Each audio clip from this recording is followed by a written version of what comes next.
This year's Academy Award for Original Music Score was won by composer Jon Batiste. He is the band leader on The Late Show with Stephen Colbert.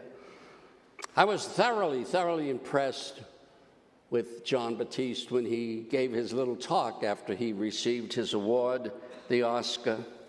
His words fit right in with the gospel today, the gospel message.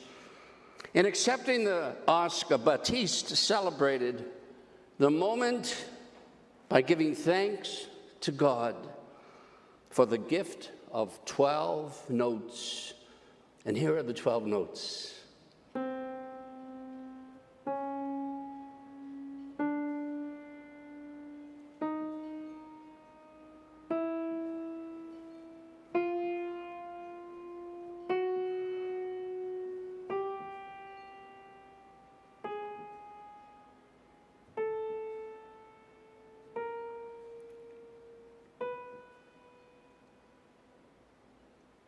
And then Batiste said, quote, "You know what's deep is that God gave us 12 notes.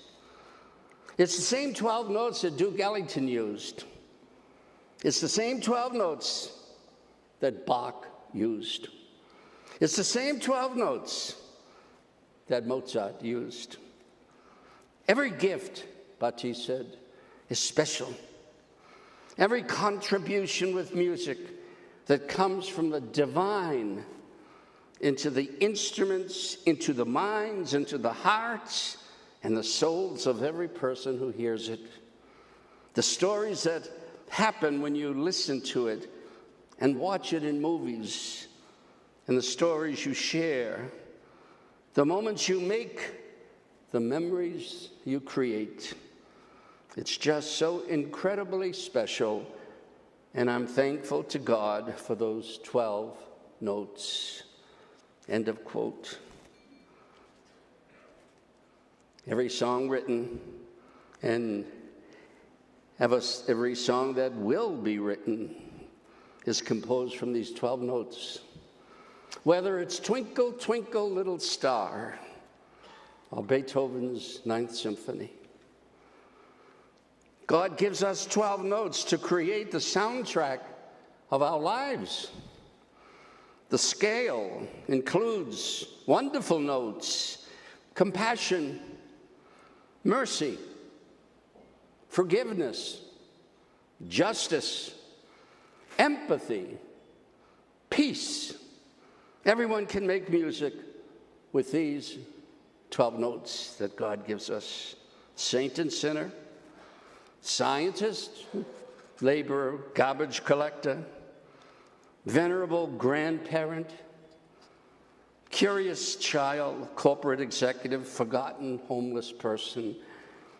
To realize the music of God demands the same vision for hope, the love to create for the good of others, and the commitment to grow and nurture is that of the farmer in the gospel, planting seed, and Jesus challenges us to embrace the faith of the gospel farmer and the hope of the mustard seed, to be willing to plant some goodness here and there with those 12 notes, seeds of kindness, seeds of joy, seeds of trying to understand one another.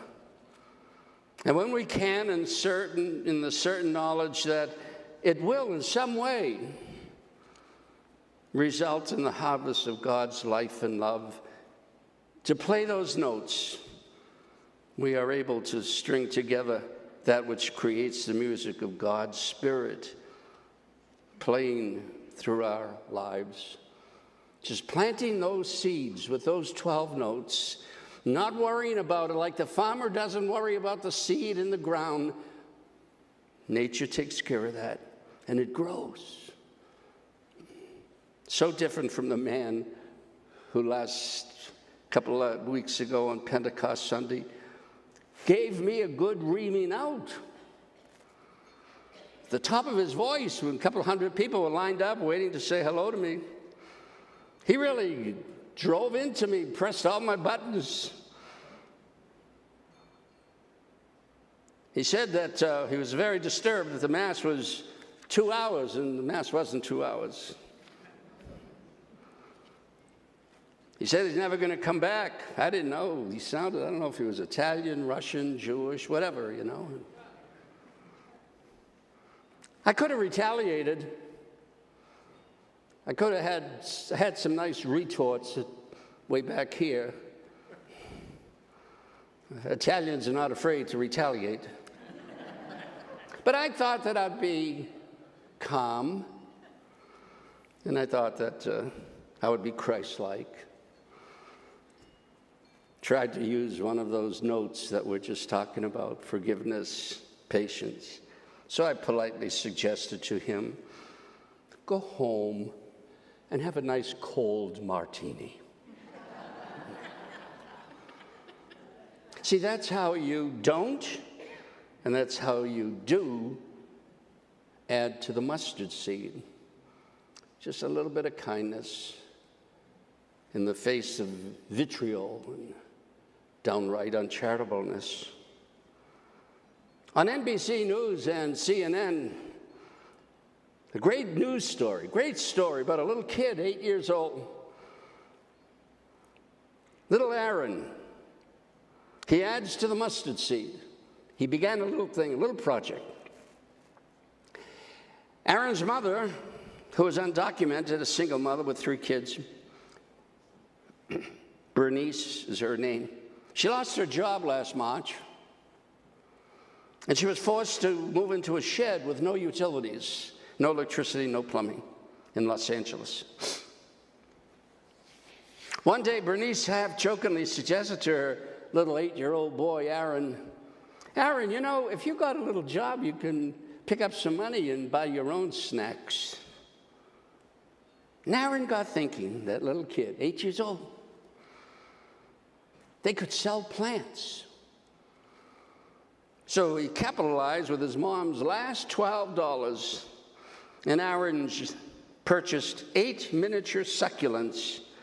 He set up a table outside of the little shed that they were living in and sold all the plants for $16, a profit of $4. And he celebrated in his windfall with an ice cream for himself. But then he realized, 8 years old, that a small business could be his family's way of getting out of poverty. So Aaron kept investing in more plants and more customers.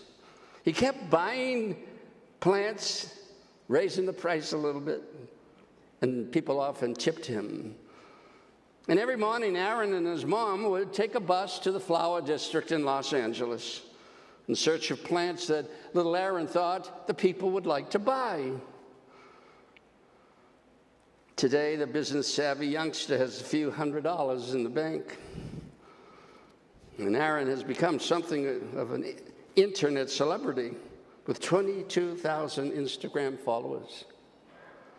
More than $40,000 has been donated to GoFundMe page to support Aaron's garden and family. Just a little action, like the little mustard seed. It begins to grow. Kindness in the light of an angry person. Aaron's small enterprise has enabled his mom and 2 sisters to move into a 1-bedroom apartment.